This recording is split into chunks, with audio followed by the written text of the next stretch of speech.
Okay, we're recording on Ustream.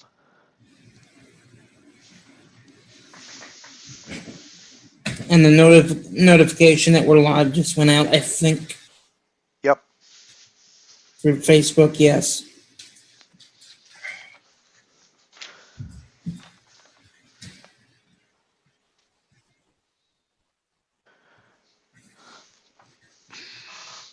Okay, good evening, everybody. I'm Jim Williams, hurricanecity.com. I'm here along with Bill Phillips tonight and Donald Majette. Don is works for the Coast Guard tonight, so we're going to get some inside scoop on what's happening in Houston from an inside perspective. That'll be pretty interesting. We'll get to that in just a few minutes.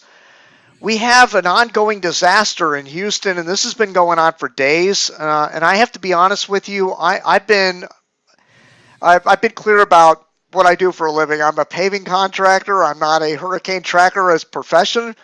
So I'm out working all day. Bill has been streaming live video from the affected areas, local TV, local radio stations, radars, scanner feeds from the affected areas. He's been playing the Weather Channel, national coverage, kind of a smorgasbord of coverage. And that's at hurricanecity.tv. It's a Ustream embedded video. We don't do it on Facebook for the 24-hour-a-day streaming.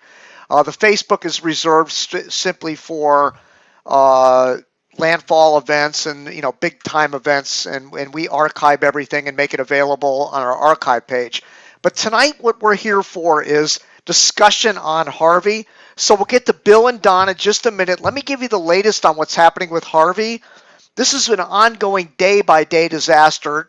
Tons of rainfall in the Houston area, flooding of, I guess you could say, biblical proportions. This is something that's it's past all the records from what I've seen as far as flooding in the Houston area. Tragedy. This is just, so many thoughts come to mind, so many both positive and negative about what's going on the past few days. We'll get to all the discussion in a few minutes. So let's go ahead and talk about what's happening with Harvey right now.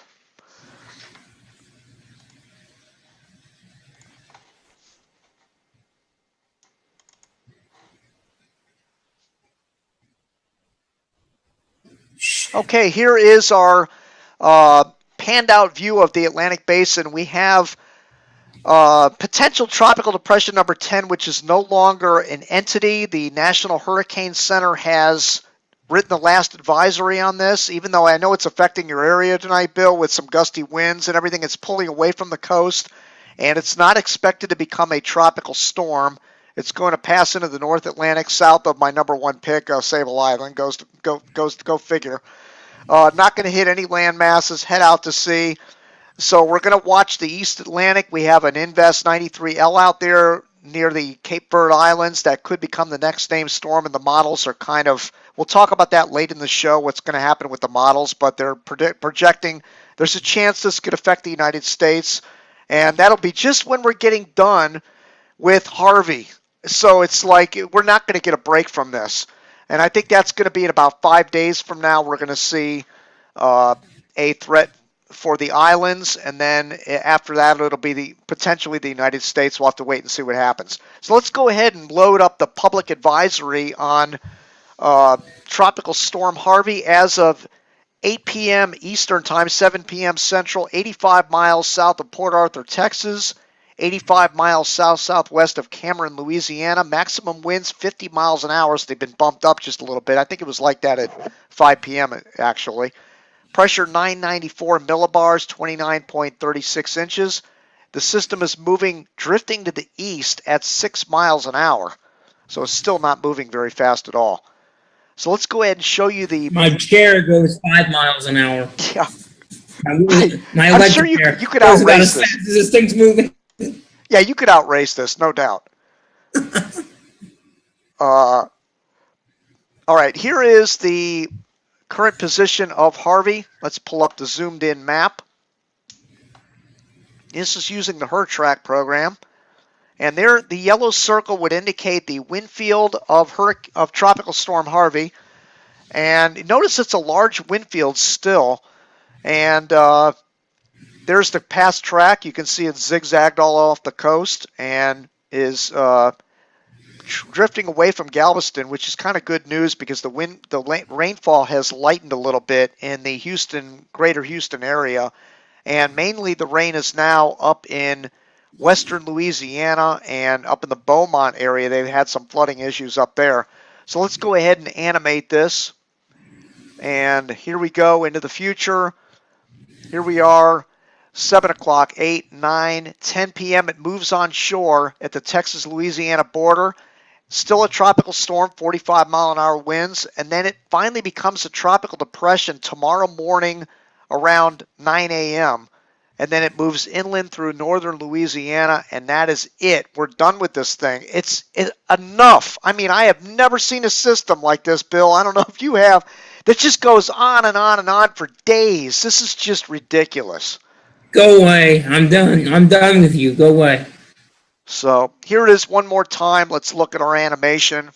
Again, starting tonight, it is southeast of Houston and moving inland and getting out of our hair once and for all.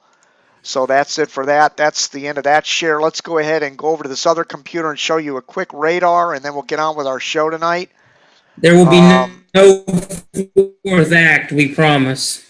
This is the third landfall of this system in the United States. You just don't see that. Yep. Crazy. All right.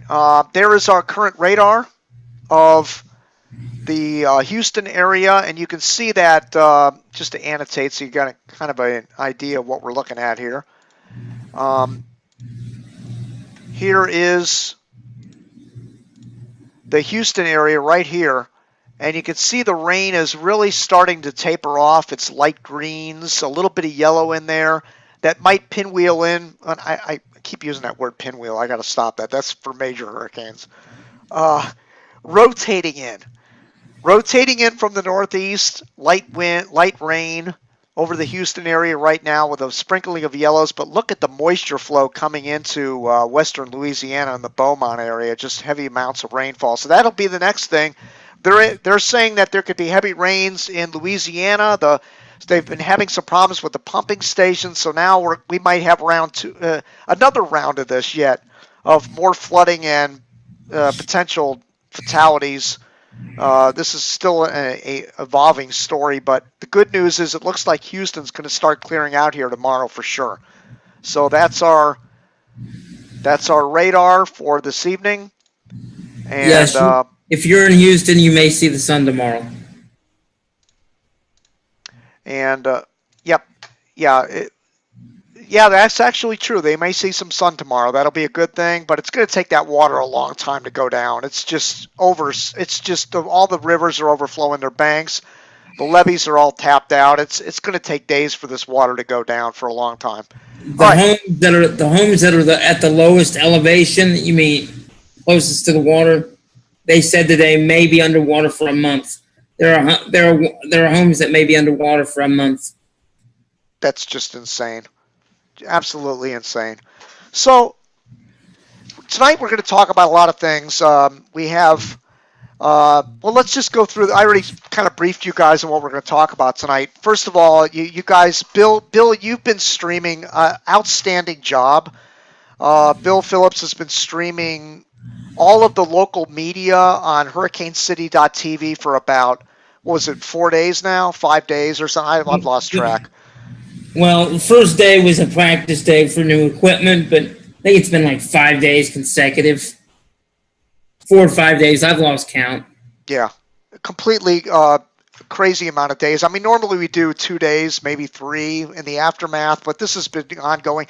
But the good thing about what Bill's doing is he's showing you a smorgasbord. You could get on social networks and you can find a Fox News feed, you can find a CNN feed, you can find MSNBC, you can find your local news station. But a lot of them are dropping their coverage because of technical issues, or they have political talk in between or something that you may not want to watch. Bill has been singularly focused on the recovery efforts going on in these areas and the flooding and the weather aspects of it. So if you want to get away from a little bit of the politics, because I know it's kind of hard to avoid it altogether, but tune into hurricanecity.tv. He's got the smorgasbord. And this way, you don't have to worry. If you're watching on your home computer and you have the CNN feed up and it goes dead or they start talking politics, why watch that? Go to hurricanecity.tv. It's all about Harvey. That's all it's about. And if they start talking politics, Bill will flip it over to another network that's not talking politics, or he'll show radars and scanners, a local emergency people doing their jobs. That's what you want to see at Hurricane City. So, hurricanecity.tv for continuing coverage of this. Bill's been doing an outstanding job, but I wanted to thank you for that, for the job you're doing, Bill. But tell me your thoughts on this family of 6 that died in the van. I mean, I heard about this story, and I can't even imagine what it would be like to be a family member and hear about this happening. Bill, tell us what you heard about this today and what your thoughts are. Just the fact that essentially the water came into the van so quickly that there was no time to react. The driver's the only one that got out. You watched his family die. It's as simple as that. I mean, and I'm surprised that he was as composed as he was talking to the reporters. Like, I don't think I could have been. It's one of those things that you don't want to see that. Yeah, and it's images. It's something that this gentleman will have nightmares about this as long as he lives. I don't think he'll get a peaceful night's sleep for a very long time. Yeah, and I mean, how often do you hear about more than 2 people dying in a family? I mean, I've heard about it a few times over the years. What comes to mind is Honduras when Hurricane Mitch hit. Whole families were swept away in that one. In Katrina, I believe grandparents and 4 kids with this. Yeah, and I think in Katrina there was a few families where several family members died.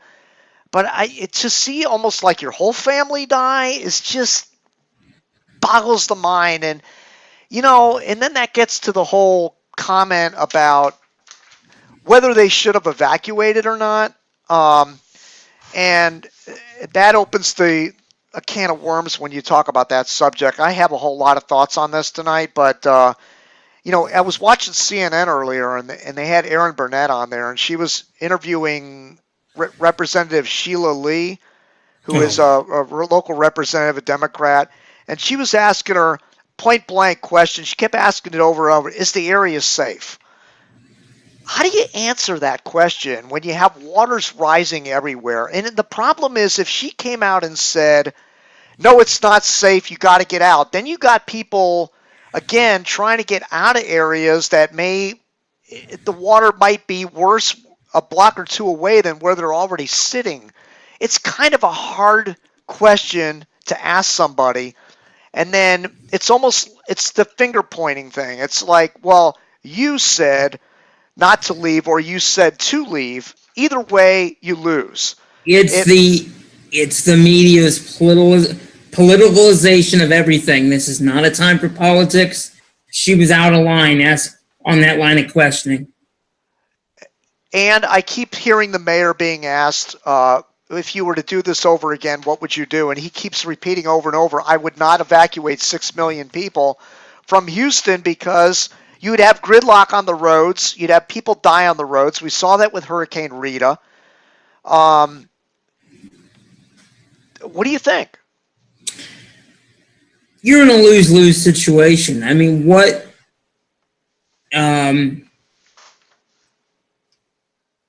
you can hide from the wind, but you cannot run from the water. Well, yeah, but the thought was, well, if he would, because here's the thing, and I posted this on Twitter earlier today. The National Hurricane Center advisory from the 23rd, when this was a tropical depression. I don't know if did you see that or not? I did. I retweeted it. I saw it.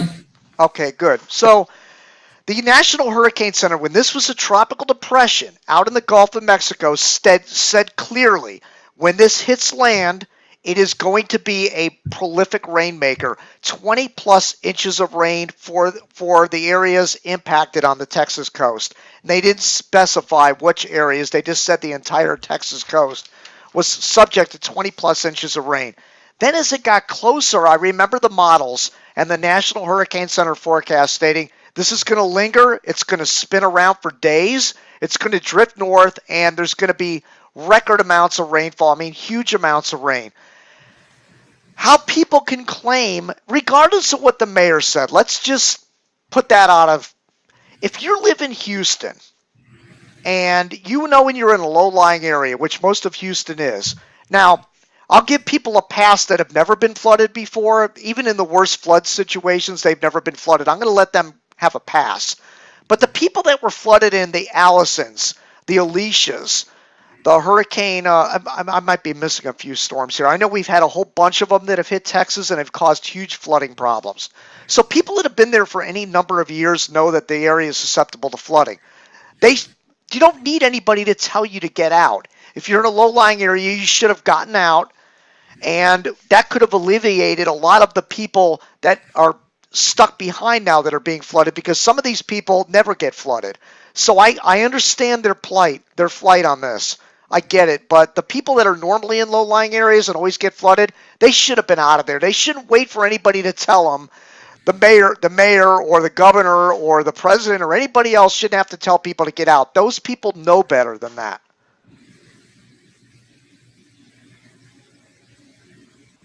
No comments? I'm looking Okay. something up. Give me just keep talking, Jim. Give me Okay. just a second. So the other thing that's kind of annoying me, and it went back to Bill's broadcasting for the past several days, and what we do is try to pull up not just news feeds, but we try to pull up Storm Chaser video. By the way, unbelievable. If you were watching on the 25th, yeah, it's the 25th, right? Seems like it was a year ago.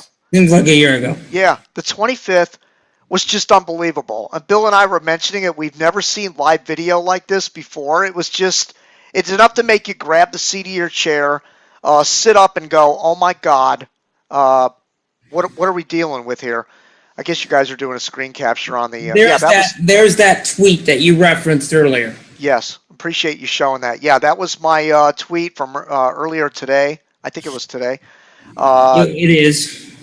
Stating clearly, the National Hurricane Center, let me zoom in on it's white, so I wouldn't even try it. Harvey is expected to produce total rain accumulations of 10 to 15 inches and isolated maximum amounts of 20. Now, you could argue, well, they were wrong 5 days ago. That it was only 20 inches and it turned out to be 50 inches. But remember, this was the tropical depression stage, so you got to give them a pass on this. But nevertheless, 20 inches is still massive flooding. When you get above those numbers, forget it. I mean, 20, 30, 40, 50, when it sits and spins like that, there's nothing you can do. And then during that same period, they're expecting an additional 3 to 9 inches of rain alone in its outer radius rain bands in South and Central and North Texas. So this is not like, and then I'm sure the local weather service office was all over this 5 days before this happened. I'm sure that the local media was on TV saying, this is going to be bad. This is going to be really bad. So for these people to say, well, my local mayor didn't tell me to leave, so I didn't leave, I think it's a crock, man. It's a crock. Now, again, you have to take ownership. If you're going to live on the coast, you got to take ownership of where you live to a certain degree. Everybody knows their elevation. I know my elevation. Well, not everybody pays attention as thoroughly as you and I do, right? But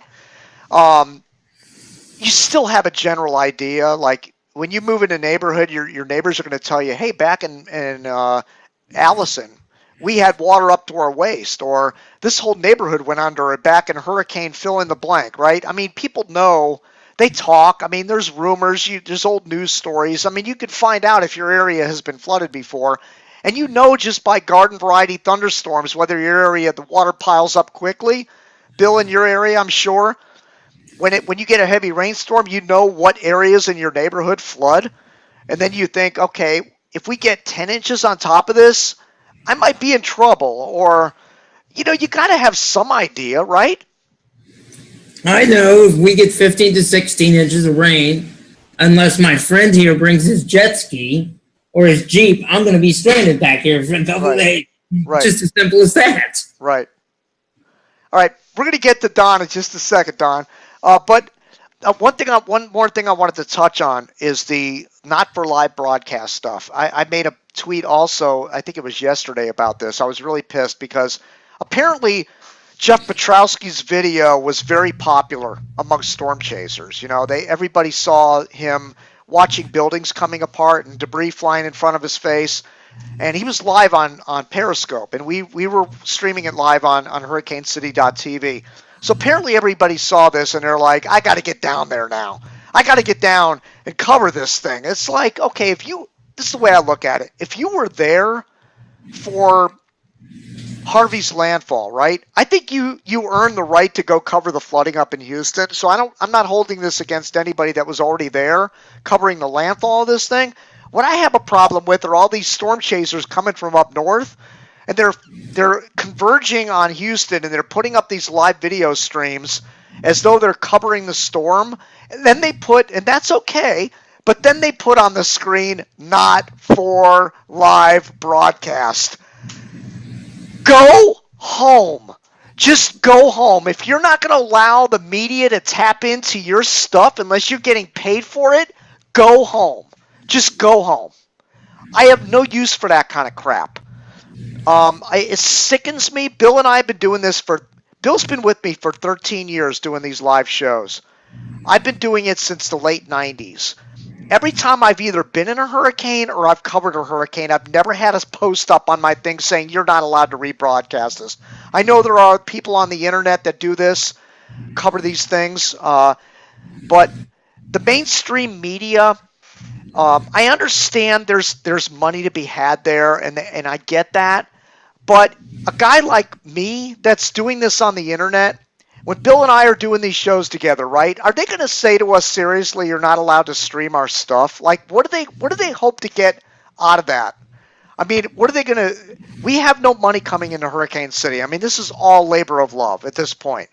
There's $20 here and there that comes in, enough to cover our bandwidth expenses and our internet only expenses. But when it comes to going on the road, providing video, or restreaming the content, we're on our own. There's no money to be had. If somebody comes to you or I, Bill, and says, we need you to pay us for that, good luck with that, because we're going to go somewhere else. And you're not going to get any additional publicity you would have gotten otherwise. Put it this way, I could save myself $1,000 a year if I wasn't helping with this project. But I choose to do it. Not complaining. Yeah. I choose to do it. Right. It's a sacrifice all the way around. It's a sacrifice. Look, I'm out. I run a paving business, and I'm trying to scrap, and a lot of that money goes back into this. But I'm scrapping every day to make a living. I would love to be sitting here covering this like we're doing tonight. I would love to be discussing this, all day long with Bill on the live broadcast. I don't have the time. I got to go out and make a living. If I could make my living with this, you would see a completely different product. We would be streaming constantly in the affected areas, providing people information with not for broadcast only, whatever the messages they put on the screen. That wouldn't be on the screen. Not for broadcast is what they write. Yeah, it would be for all of the people that have been following Hurricane City for years, and all the people that happen to find Hurricane City and think, hey, these are regular guys that are just into this event, and they want to tell the story like we've done on all the archives. You can visit the archive page, hurricanecity.com/video archives. It's on the drop-down menus on the front page, and you can see years and years of coverage of these storms. None of them have we made any money on. None of it. The editing, all of it is free. So for people to say, well, you're making money at this, it's bullcrap. We're not. We did used to charge, but we got rid of that. Well, it was a subscription service to watch the videos, but look, let's face it. A couple of years we had like nothing to cover. You can't survive on landfalls only. No. So we just decided to scale that back. The subscriptions kept dropping because of the lack of activity, and we decided to just go ahead and make it free for everybody and screw it, and it is what it is. It's not a money making project by any stretch of the imagination. So Bill and I will stream what's available to us, and if you have not for live broadcasts, we're not going to touch your stuff. But that's your loss. If you're going to be a storm chaser and act like a snob like that, we don't have any time for you. Jeff Petrowski, outstanding. He's always provided his video for free on Periscope. He doesn't charge anybody. He doesn't tell people, you can't watch this. And if you do, you have to pay me for it. Hell, he's called into our show more than once. He's been on the shows. He's called in. I think you and I were covering Dennis in 2004, and he called in and he was giving a play-by-play with the same tone of voice that he was using on the 25th. He was like all animated, and there's signs blowing down and windows breaking. He was giving us a play-by-play. The only thing that could have made that video better was daylight. That's it. That's it. That video the other night was outstanding, and when we finish editing this video and producing it, you're going to love it. And I'm going to clean it up and everything, and you're really going to enjoy what you saw. But anyway, this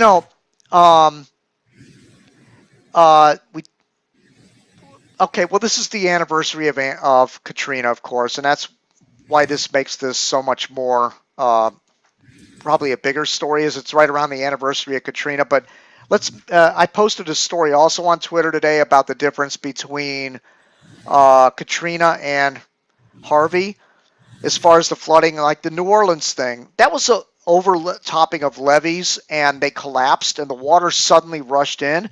That's why you had such a high death toll. The people were suddenly trapped and had nowhere to go, even though they should have been gone, because I talked about this with Max Mayfield when we went fishing down in the Florida Keys. He wants to write a book about that. And I'm like, the whole Ray Nagin messaging and the NHC messaging, was it proper? Did the people get enough notice? Who's to blame? And all that kind of crap.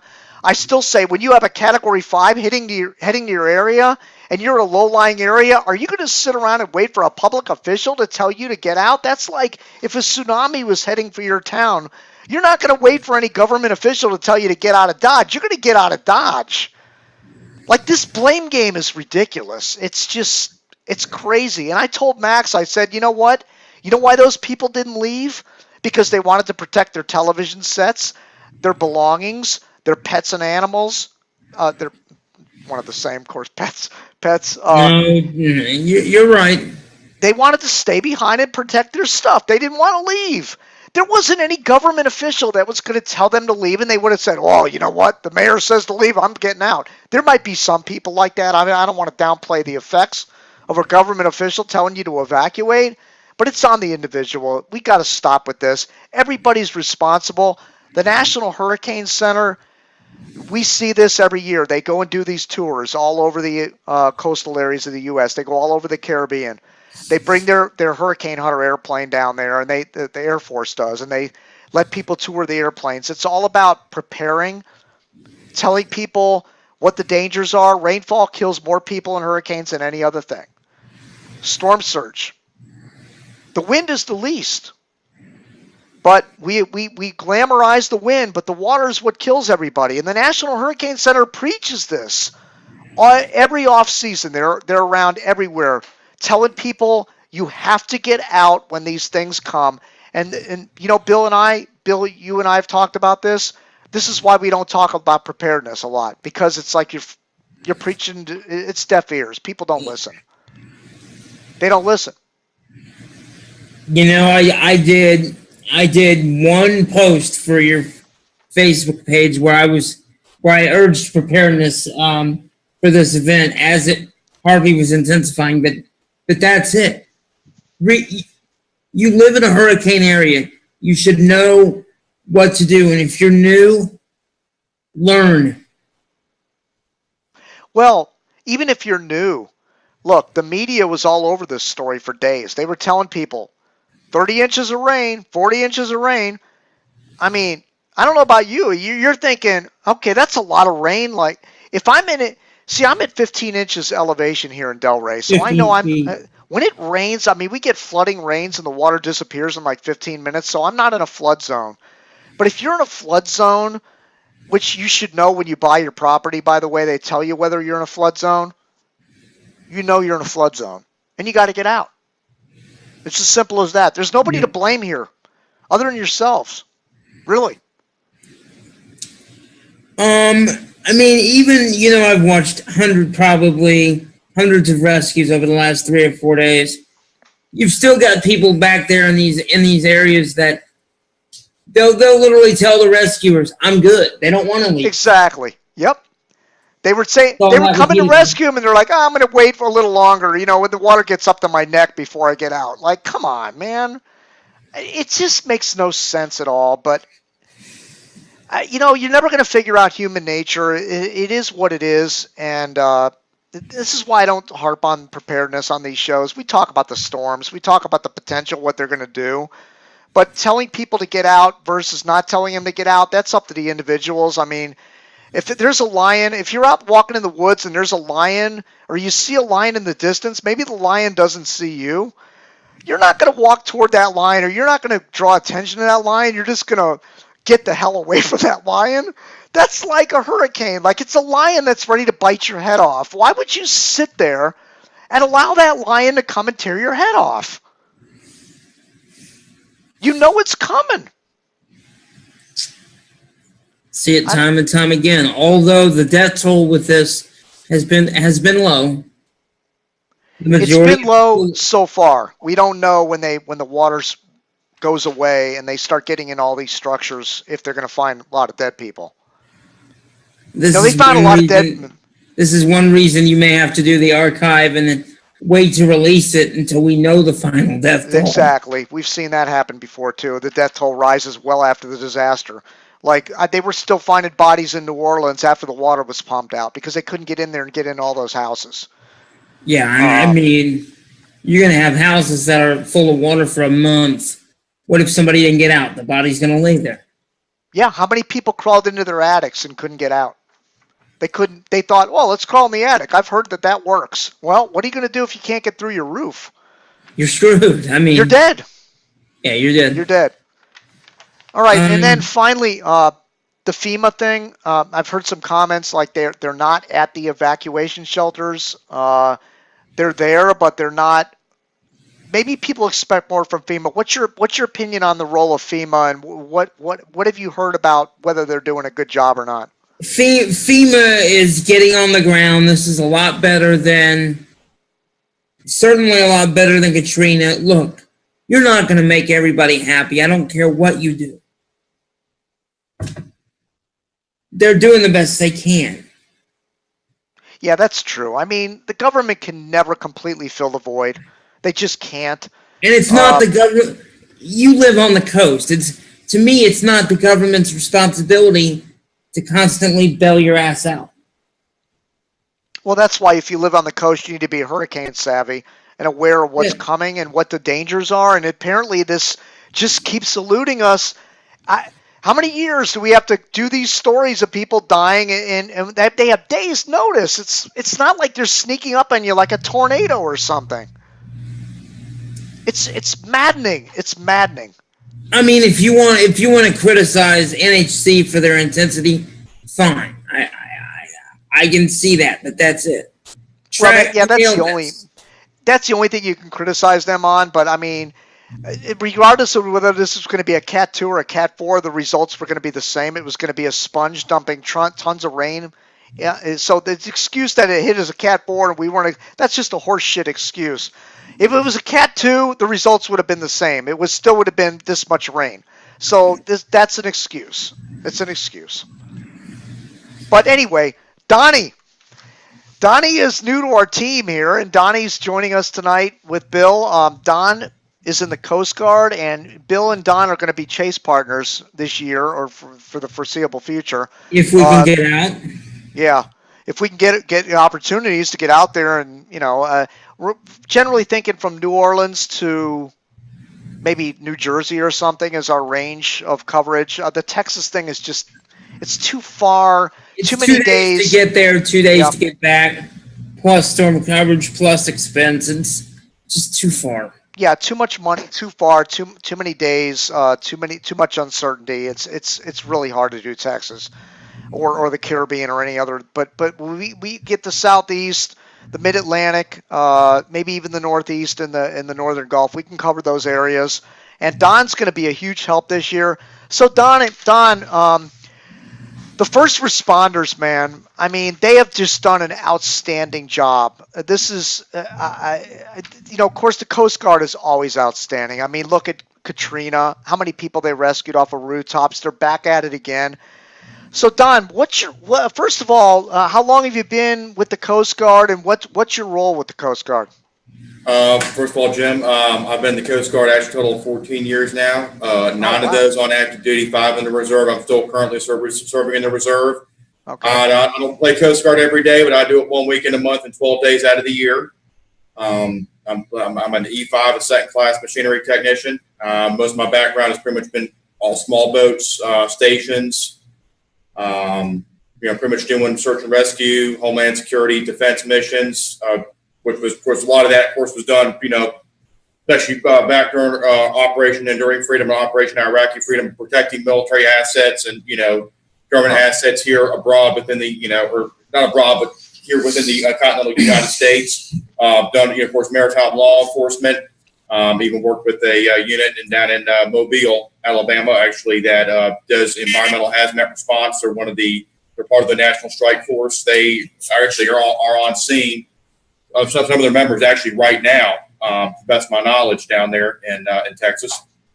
But that's pretty much it as far as my experience. Like I said, I could be here all night telling these stories, pretty much as I like to call them. But as far as some of the videos, there's been a lot of stuff on the, of course, aired on the news stations. I actually have some videos, Jim, to share with the audience tonight. Okay. Yeah, exit. Go at it. Show us what you got. Okay. All right, we can get on in here and we can share the videos with the audience.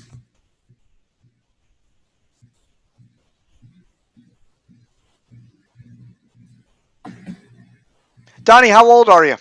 I am 36. 36. Okay. Yes. And so you started 14 years ago. You were just a young man when you started that.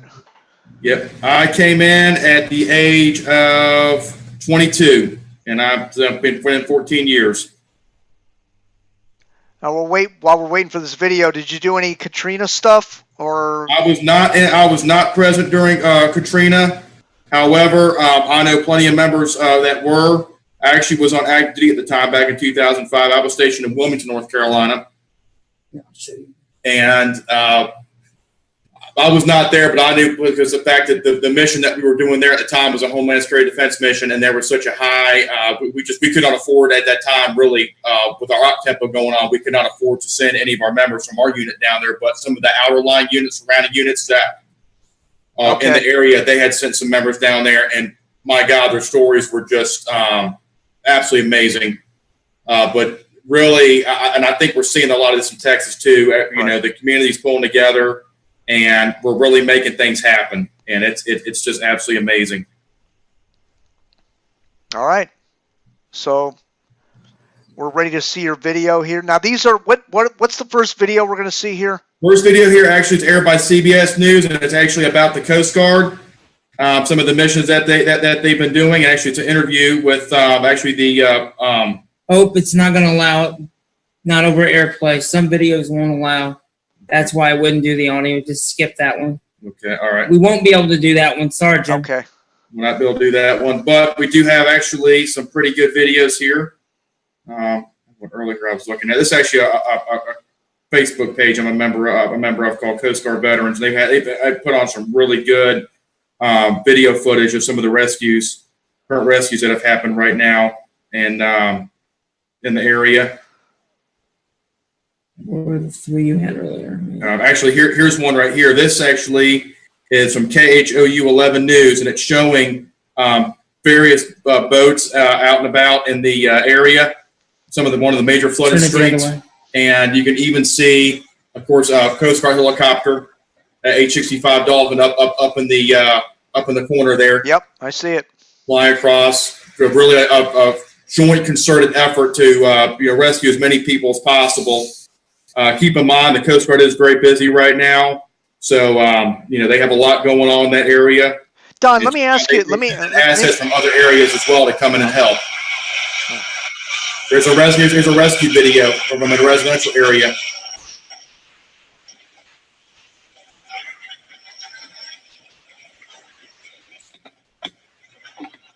So what was that? A helmet cam? It appears so. I would believe so, Jim. More than likely, the guy's probably got a GoPro on.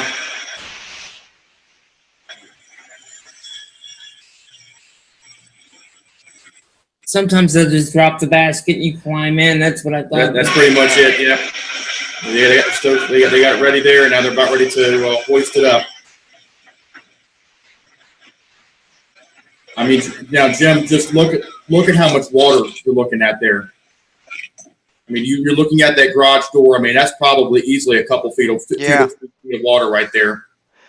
So Don, let me ask you, how long can these helicopters stay out there for? Like, how long can they fly? The helicopter you just saw, the H-65 Dolphin, that actually is a short-range helicopter. Does not have that really.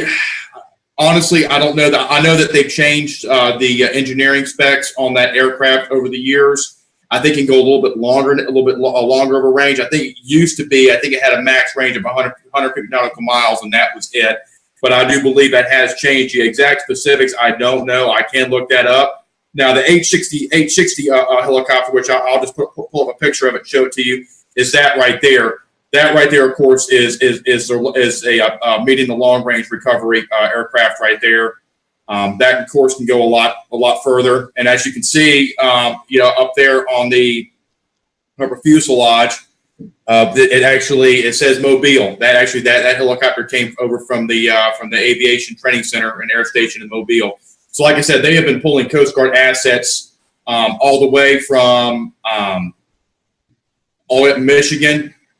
I mean, pretty much nationwide, any unit that can send assets, personnel, boats, aircraft, they're doing it. I mean, it is a joint concerted effort to get these people out of these flooded areas. Coast Guard is so awesome, man. I mean, every time I see a disaster and I see them there rescuing people, it puts a smile on my face. It's like, this is United States at its best. I really believe the Coast Guard they're just awesome. I mean, what they do is saving people's lives every day. And not only that, but they protect the country, from contraband coming in, and like you said, you were over there helping with support overseas with the troops and everything. It's just I can't say enough. I'm just proud to know you, and we're gonna get together one of these days and in person. But I'm glad you're on board this project. But another question about those helicopters, like. That's what I wanted to ask. What's the criteria for them going to rescue people? Does it have to be tropical storm? Like, what is the wind criteria? When do they actually start to go, okay, let's get out there and start rescuing people? They have limitations. Those aircraft have certain wind limitations. If that wind speed is at a certain point, they cannot go airborne simply because there is just so much risk involved. Usually, like I said, with Katrina, I mean, they had to pretty much wait so many hours until the wind speed had calmed down before they could actually get out and actually start coordinating and beginning the rescue efforts. Well, but that's interesting because I can think of two instances. One's a movie, of course, so you can't really play too much into that. But Sandy, they were out there flying to rescue that ship that was sinking, the schooner, the famous schooner ship that was in movies and stuff. It was sinking, and they were out there. I know that they were flying in Sandy. It was like 60-mile-an-hour winds or something. They can do that. They can do that now. Something like what we had with 120-mile-per-hour sustained winds. Like I said, the specifics on what their standards are as far as what basically where they're what word I'm trying to look for. Bill, are we boring you there? Yeah, no, I'm sorry. I'm trying to bring here. As far as their operational limits, that I don't know the specific. So, like I said, it's different for every aircraft, Jim. Yeah, I got you. Really, as far as with the helicopters, I believe, like I said, if they were out there in 60 knot winds, they could probably handle that. But like I said, but also too, Coast Guard pilots go through very specialized training to do these operations. So that you'd be surprised. They can, they can't get, I don't know, as far as, what they can do at 120 mile per hour plus winds, like we saw the other night, there making landfall in Texas. Yeah, I don't think. However, they can, they're trained to be able to operate those aircraft in, fairly extreme conditions. Okay. But I have another video here I'd like to share. Yep. So. Gotta redo the, okay. Bill's got to set this up here so I can show some videos. The only thing I don't like about this screen sharing, it takes a little while. Those phones, trying to get that menu up is always a pain. That's where he's struggling. Okay. I'm teaching him this, ladies and gentlemen. Sorry. Hit your side button. Yep. Now that's gonna drag up. Now you'll see your AirPlay. That's tap that. Okay, there we go. Okay. Well, at least we know what the time is every time you flip your phone up. There we go. That's you got a point there, Jim. Turn it the other way.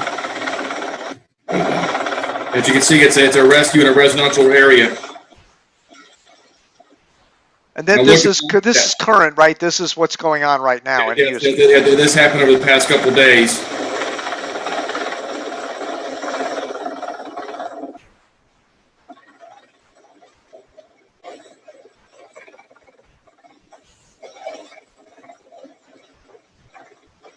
That's an HH-60J Jayhawk. It's basically kind of like a Black Hawk helicopter, very similar to a Black Hawk. Right.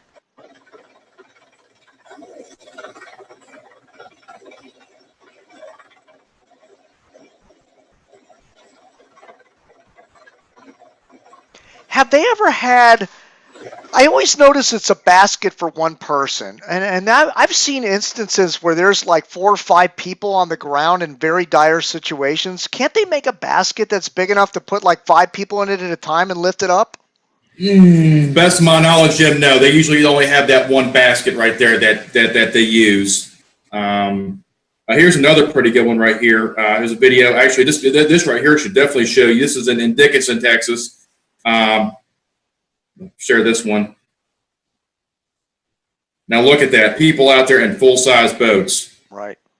I mean, talk about now look at that truck right there. I mean, you think about how high up that water is.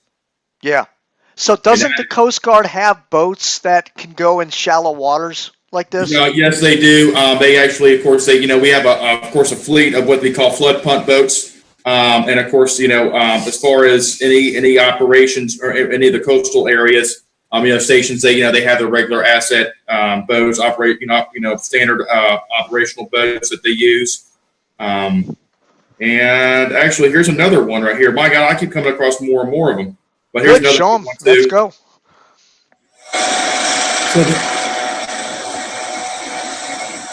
There's some of the helicopters starting up and getting ready to go out and commence operations.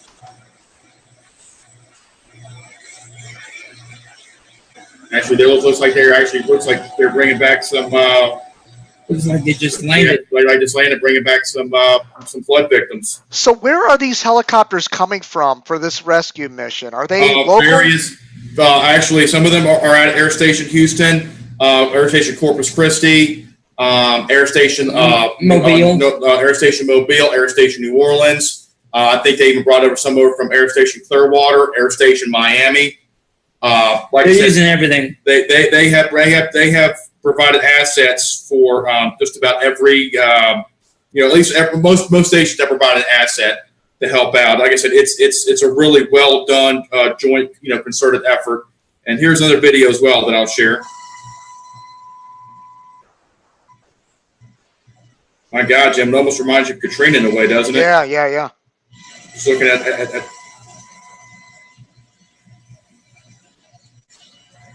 That's got to be such a traumatic experience, being dragged up in a helicopter like that.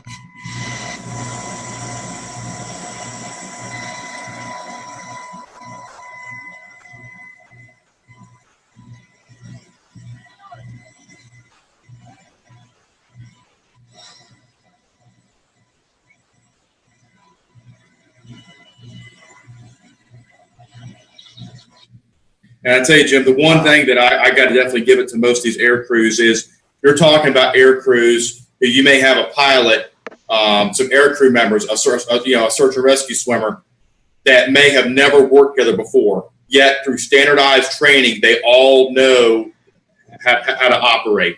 That's Right. one thing that Katrina proved is that standardization allows members that have never worked together to come together and know what they're supposed to do without a whole lot of side talk. I mean, they Right. go in, they know their mission, they get it done. It's just absolutely amazing. And as far as really a lot of hurricane videos, I could probably find some more, but like I said, there's a lot out there right now, and I'm sure. I mean, if you go on the internet, I'm sure you'll find. Actually, there's even an article right here: Coast Guard punt team rescue survivors in aftermath of Harvey. Like I said, they've had quite. And actually, here's people even. One more video below there. Yep. Actually, here you go. Here's one of their flood punt boats. Oh yeah, yeah.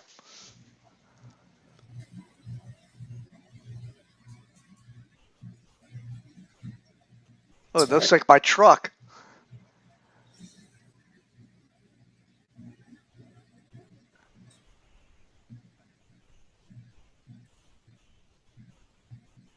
Yeah, that's not good.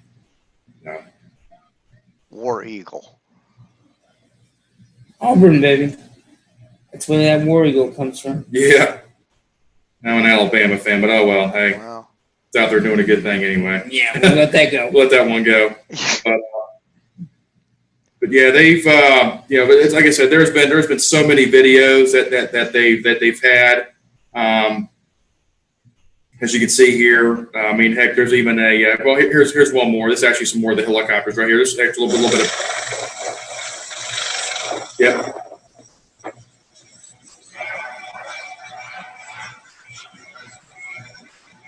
More than three. You read that and then on the screen there. Wait, back. Now, how does that compare with Katrina? This is at 300. What was Katrina? That I don't know, Jim, but it was quite a bit. It was in the thousands, I would think. It was quite a bit. And how do they fuel these helicopters? How do they keep them flying? Like what? Pretty well. I mean, like I said, the air crews and the pilots know. They have fuel gauges. They have fuel instrumentation. They know what their range is before they have to head back to either the air station that they deployed from, or a nearby air facility that will be able to provide them the fuel that they need. Right. Like I said, it's all been a very well established concerted effort. So they may be 150 to 200 miles away, but if need be, they can more than likely get to a facility somewhere where they can get some more fuel if they can't make it back to the station they actually deployed from. And here's even some more videos. Oops.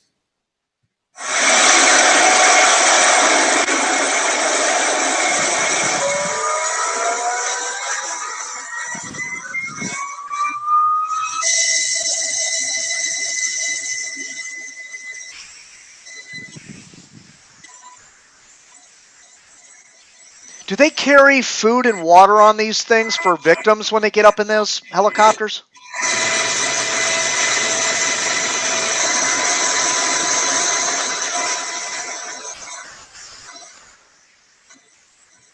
Wow, look at all that.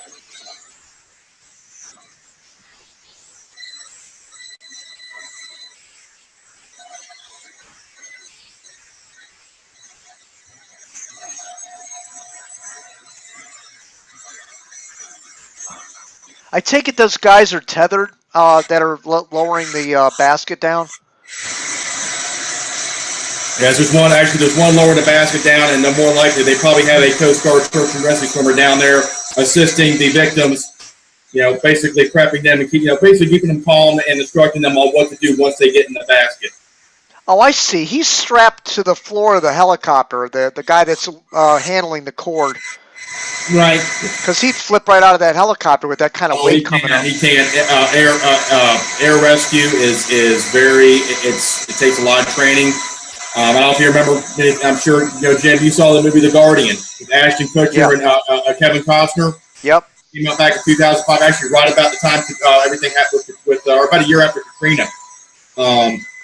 They actually, keep in mind that movie's dramatized a little bit, but a lot of the training they do is very similar. Right. Coast Guard air crews, especially Coast Guard rescue swimmers, they prepare and train to operate in some of the worst conditions that you can imagine possible. Right. Let me ask you something. Go ahead. Sorry, go ahead, Jim. I didn't mean to step on you. Go ahead. No, you started talking first. Go ahead. I've got a video that was just tweeted to me from someone watching the show showing a U.S. Coast Guard rescuing a child. I'll run that. Yeah, that'd be great. I don't know who tweeted that, but thank you. I'll find out who tweeted that. Same gentleman, same person that's been tweeting me since the start of this event from Canada. Hey, Don, interested in knowing, for God's sake, now I forgot what I was going to ask. You'll remember in a minute. You've had a long day. It was something about, I can't remember now, so. You'll remember in 5 minutes. That's terrible. Just getting the senile, man. That's just terrible. Well, Don, so tell me about your deployment. When would you be called, hypothetically, into action?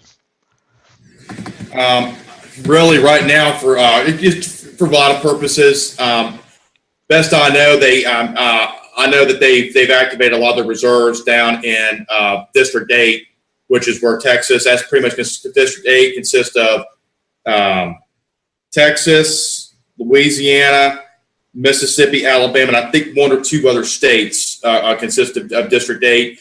Most of the reserves down there, a lot of them have been involuntarily recalled. Some of them volunteered to be recalled. In this area, it would depend. I know that they have sent out for a lot of the reserves, voluntary requests. If you want to volunteer, sometimes they can't get enough volunteers. It comes down to select and direct, which at that point, hey, you got to go. You got to go. That's part of the commitment I took. That commitment I agreed to when I raised my right hand and took the oath. Thank you for Rose for that video, by the way. Yeah, that's great. Don, if they deploy you, how long do you have to stay there? It varies. Actually, right now, if they deploy me, it would be under Title 14. I've never been deployed under Title 14 before, so I would not know the specifics on that. But it would just depend. As you can see, the efforts here right now in Texas are pretty in depth. So I can imagine it could be a while. What's Title 14? Title 14 is it's a disaster declaration of some sort? That's why I want to give you bad information. He's going to look it up. I just want to give you bad information. Let me actually describe to you what Title 14 is. I want to thank Rose for sending that video, by the way. She's been that's a great video. Watching the live feed from time to time, so we Thank appreciate you very that. much. So, well, how many Coast Guard? I mean, Don, I don't expect you to know the answer to this, but maybe a ballpark. Like, how many Coast Guard people do you think are there right now working this disaster? Thousands. Wow, I really? Imagine we probably have thousands there right now. Wow. And they're not all from the Texas area. They have reserves that I know several that have volunteered to come in from, and active duty members that have volunteered to come in from out of the area. A lot of times they're not called in; they're selected and directed to go there. but pretty much get back to Title 14. What Title 14 pretty much is that it's a code, U.S. code that basically gives a Coast Guard permission to engage in events such as natural disasters. Another thing too, Title 14 pretty much allows me to do is if, example, they need more additional Coast Guard personnel down in Texas or any other area. Basically, it also gives you as the member, especially if you're a reserve, it gives you basically reemployment rights. So basically, it basically protects your job and also gives you benefits. Entitles you to specific benefits as an active duty member if you're reserve called up under. Hey, Bill, can we go back to camera so we can see Don? Yeah, we can do that. I don't know if Jim, did you catch that? What I just said to you? Yeah, I did. Okay. I wanted to know, Don, for any young people out there watching tonight, what does it take to get into the Coast Guard, and how hard is it to get into the Coast Guard compared to the Army, Navy, Marines, Air Force, whatever? The specifics on that, Jim, I really don't know. Like I said, a lot has changed. He might not have been in 14 years now. If they're interested, the first thing they need to do is they need to contact their local Coast Guard recruiting office. I'm sure you can find that information online. Actually, if you go to, I think it's uscg.mil, that's a website right there that has links to Coast Guard recruiting offices. And they can, like I said, they give you a phone number. You'd have to call them, and they would. And like I said, it's a process. Like when I went in, of course, they got to run a background check. First thing you have to do is you have to take what's called an ASVAB. It's the Armed Services Vocational Aptitude Battery Test. You have to take that. That determines, first of all, whether or not you're intelligent. You qualify for that branch of service, and also too, whatever field or rating or MOS you want to go into. Right. It determines if you're qualified to go into that or not. Do you have to be a certain? Pretty much consists of reading, arithmetic. Think of a scaled back version of the SAT. Yeah, basically kind of like that, like what Bill said here. Is there any height or weight requirements, or there are. There's definitely weight requirements, and of course they have to do medical exams and everything. You can get waivers for some things. I mean, my brother's a recruiter in the Air Force. It's a different service, but you can get waivers for some things. It depends. Now there are certain things that services will not tolerate, as far as criminal history and things like that. But right. No drugs. They'll basically if you get a DUI at any point or DWI, that's almost grounds for them kicking you out. They don't tolerate that stuff. Yeah, well, that's good. I mean, you want straight-laced people, working for the government and handling people's lives, definitely. But let me ask you this, Don. What about meteorological courses in the Air Force? They got to have METs, right? Coast Guard for him. You mentioned meteorological meteor. Yeah, to be a weatherman, I would imagine the Coast Guard needs people that are weather people. Do they train people in weather? Do they?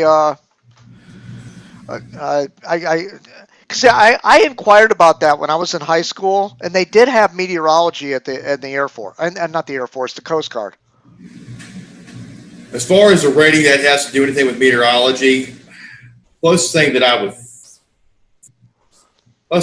think of would probably be a marine science technician, and even, of course, now an operations specialist would have to know that as well. But as far as any rating that's specifically about meteorology, best of my knowledge, they don't have one. Now, I'm sure at the Coast Guard Academy, which is where they train commissioned officers, I could imagine they probably do a lot of. They probably have a lot of courses on meteorology. That's something, especially if you're going to be in command of a Coast Guard operational command center.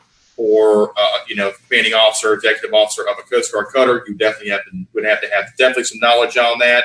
Yeah. But as far as anything specific on that, any rating specific, at least in the enlisted force, I don't. The best of my knowledge, there's not one. But like I said, I kind of only know right now primarily which is in my rating, of course, is machinery technician, which of course has nothing to do with weather. But there could be. Like I said, Jim, when was it that you inquired about? It was back in the early 80s. Oh, wow. And they said they did have a meteorological program. In fact, I think one of the guys, one of the old school guys at the National Hurricane Center got educated through the Coast Guard. I don't think it's Max, but somebody did get some kind of education through the Coast Guard to get to to eventually get into the National Hurricane Center. I can't remember which.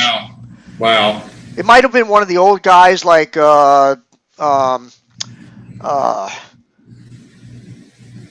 Rappaport. The names are slipping my mind. Some of the guys that aren't at NHC anymore. Because back in the day, the way I understand it, the National Hurricane Center, a lot of the older forecasters didn't necessarily some of them had degrees, but some of them didn't, and they came up through the military ranks to work at the National Hurricane Center. That's what I remember. Miles Lawrence comes to mind. I don't know. One of the old guys that's not there anymore. But anyway, I just thought I'd ask that question because I thought there's got to be a lot of young people that maybe don't want to go the college route and they want to go through the Coast Guard. And I would think that the Coast Guard would be the most one of the branches of the military that would require weather forecasting more than any other one, I would think. Now, Jim, I believe the Air Force, which of course Bill's brother is in the Air Force. I know. I believe they have an MOS that's specific just to that. Actually, my father, who actually is a retired Coast Guard officer, when he was actually in college, his mentor was a retired Air Force colonel who was a meteorologist. He was a meteorologist in the Air Force. This gentleman actually, this was back in the 1950s now, was actually chasing tornadoes out in the Midwest. Wow. Yeah. Yeah. Nice. Back before they had a lot of technology. So back then you had to have a very good amount of knowledge of how a tornado was going to operate. And you had to make sure you had enough reactionary gap distance to where if that thing shifted course, you had to be prepared to bail out real quick. All right. Gotcha. All right. So Don, now you and Bill are you just want to briefly. I don't want to get too into the technical aspects of what you guys are going to do together, but Bill and I were going to, intercept some hurricanes together, and logistically it's a lot harder because I'm down here in South Florida and he's up in Virginia Beach. We still will do that one of these days. We will. For sure. But what we plan on doing is. Bill and Don are going to be in storms in the southeast up in the mid-Atlantic, and then if they're Florida, of course, I'll cover them down here. But I'll be hosting the shows like we did with the Hurricane Warning Show the other night, and they'll be in the storm. And so, Don, can you tell me a little bit about what your thoughts are going into this, and because you haven't done this before, and what are your thoughts overall? Like I said, anything, it's going to be a learning experience. Bill here is teaching me. He's going to be teaching me some more. I'm looking forward to it, Jim. I'll put it this way. When I first met Bill and he told me all about Hurricane City, that he was involved with Hurricane City, I went on and I saw the archive and everything that you had done. I mean, I'll tell you what I was really impressed with was that video back. It was at 97 or 98 when was it Hurricane George that you chased all the way over into Mississippi. Yeah. And I was seeing you going out there with your anemometer, getting the wind speed. And I mean, and it was so neat just to actually see that and to see where you've taken Hurricane City from then to now and going through all the archives and seeing all the coverage and everything that you've experienced and the knowledge you've gained about hurricanes. Yeah. And the best part about it is I got to meet Bill. He's like I consider my best friend right now. I mean, we talk about a lot of stuff other than hurricanes, and I'm just honored to know Bill and work with him. I mean, his heart's into this, and that's what I want is people that their hearts are into this. It's not just doing it to throw your name out there or doing it to just for the thrill of being in a hurricane, but actually caring about it. I mean, we're out there to tell a story. It's basically the way I'm looking at it. Is putting a story together, a story timeline. For people to relive the experience or see it when it's happening and kind of see it up close and personal and describe to people what's happening. So I'm really looking forward to. You have to love this to be up at 3 o'clock in the morning. Oh yeah. Yeah, Bill, and I, we've done some Nicaragua 2 o'clock in the morning stuff where you go back to the studio, Cam, and we're both like. We're both nodding off and like the hurricane. It's like a Cat 4 hitting there. And people are dying and we're nodding off. It's 2 o'clock in the morning. You just get to a point where you're just so tired. I mean, and like I said, I mean that's with anything. But yeah, when you're dedicated to something and you're that committed, at the end of the day, you don't count the cost. You just you focus in and you do it. That's a good point because a lot of times, Bill and I talk about this off camera all the time, about why are we doing this? Why do we keep doing it? And it's like it's almost like we're in the quicksand and we can't get out. Like we're embedded in this, and you have to be a little sick. You have to be a little sick to do this at this point. Well, yeah, I mean, and it's evolved over the years where we've gone from, I don't know about evolved is right. I guess we've kind of gone from covering everybody else to deciding, you know what, we got to be there. We've got to cover these. And the Texas thing really tore at us. It tore at me because you don't get major hurricanes that often hit in the United States. So it's one of those editorial decisions. We just decided it wasn't going to happen, but you're not going to get too many shots at that. Especially at my age. I mean, it's. But we want to do our coverage, but be there. Somebody's got a birthday next week. Sorry, I have to say that. Yeah, that's right. The 1900 Galveston anniversary coming up. It's that's the most devastating hurricane to ever hit the United States. So, but anyway, all right, let's wrap things. It's already 9:10. We're gonna have to wrap it up here. Real quickly, donations are huge tonight. I mean, look, there's so many people that are in need. We have a whole list of websites that donate at Hurricane City in the drop-down menus.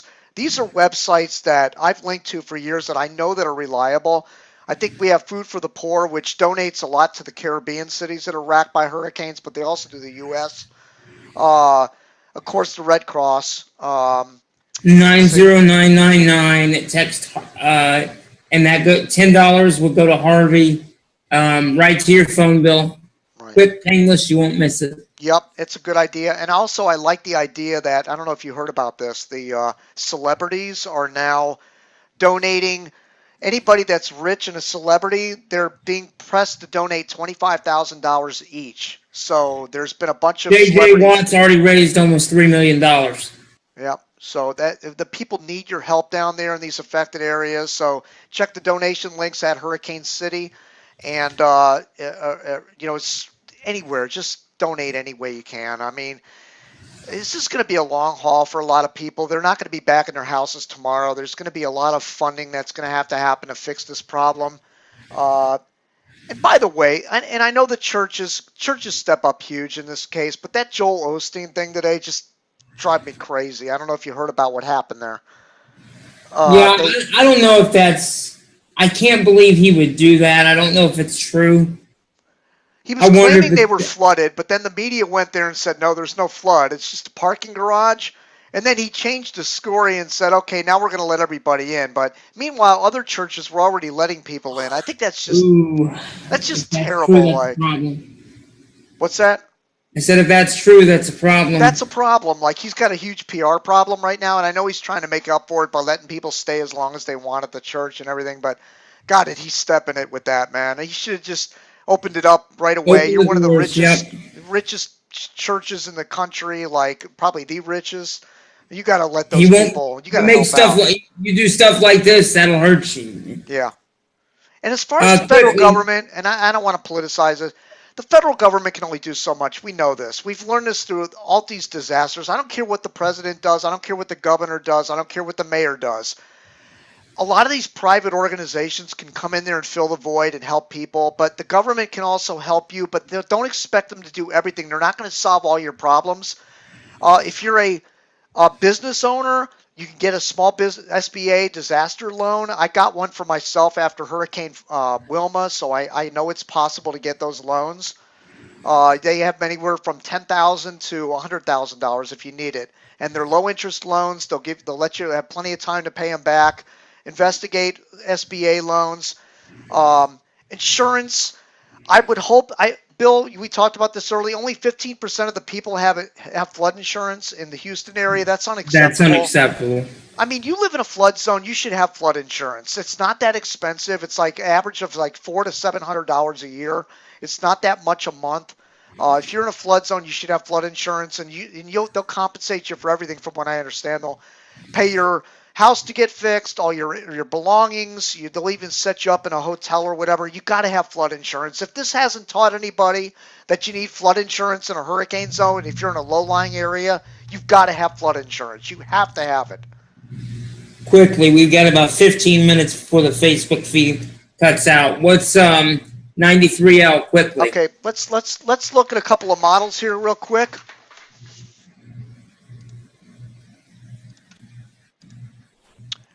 And let's zoom in.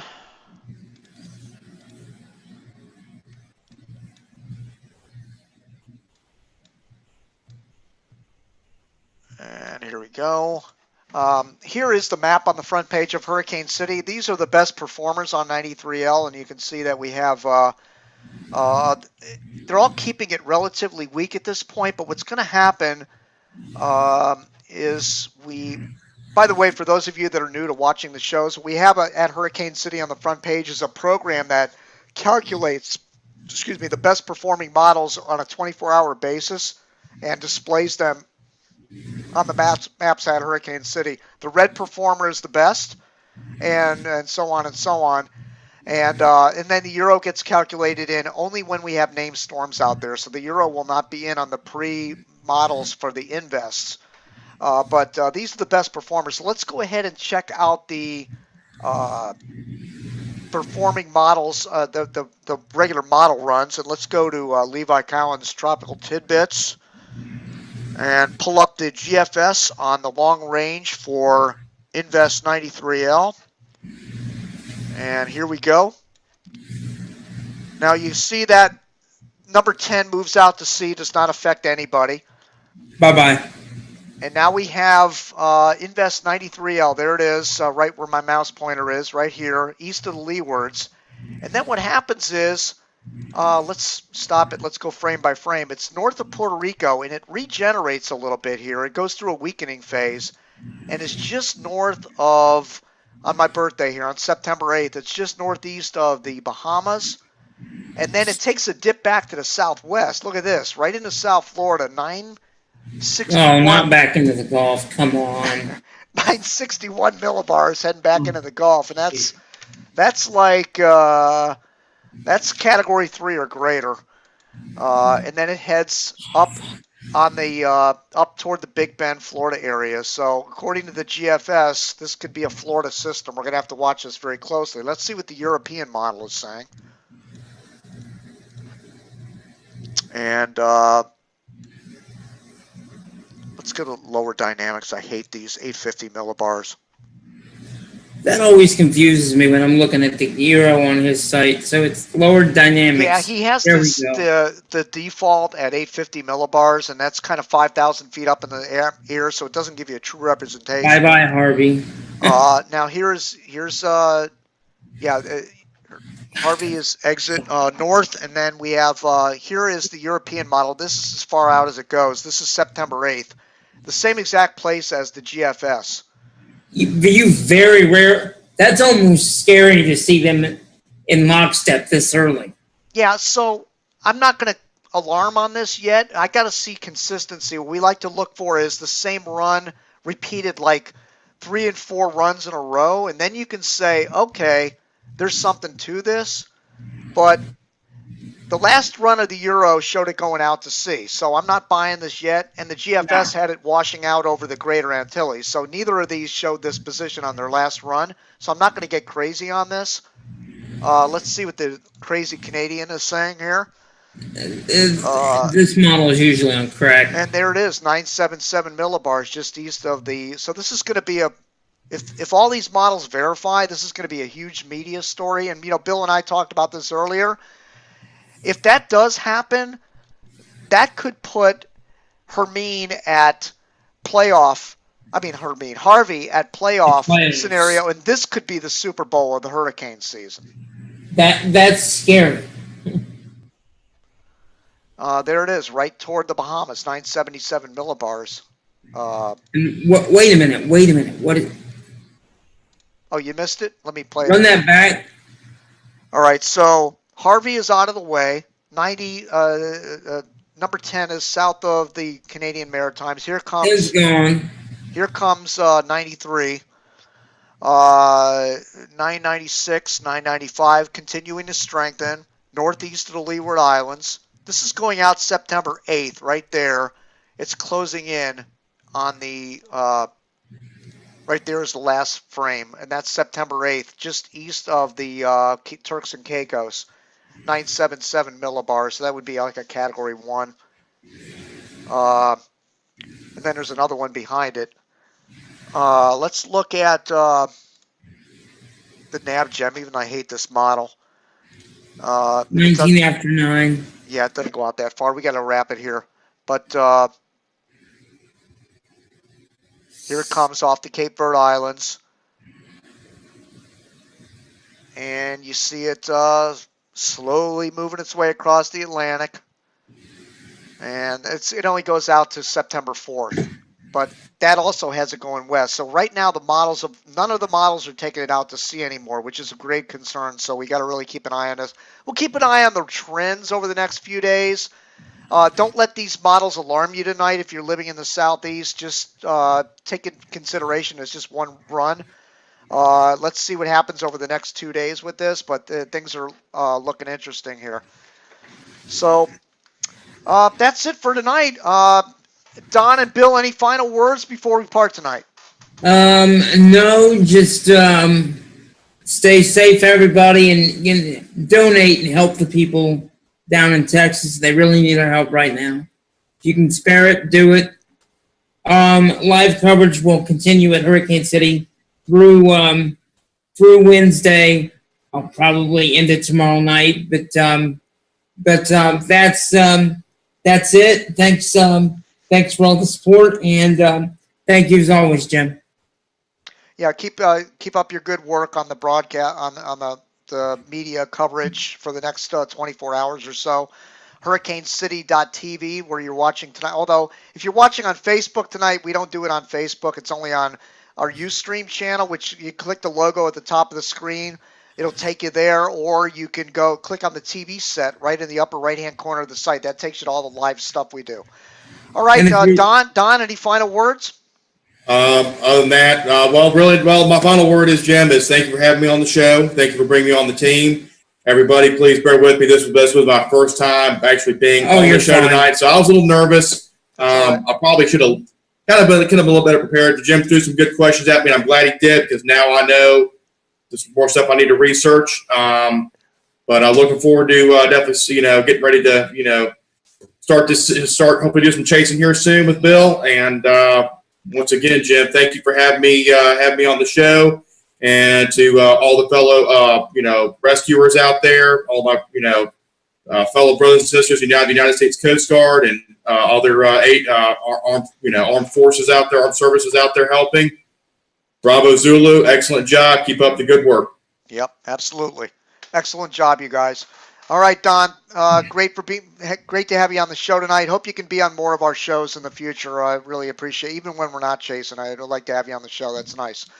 And your insight, especially with the Coast Guard, is invaluable. So I really appreciate that. All right, we'll wrap it here tonight for August 29th at 9:30 p.m. Hurricane Harvey is going to definitely be retired. It's still an ongoing disaster. We wish the people the best of luck. Donate anywhere you can to the people down there in the affected areas. For Jim Williams, Bill Phillips, and Don Majette, we thank you all tonight, and good night, everybody.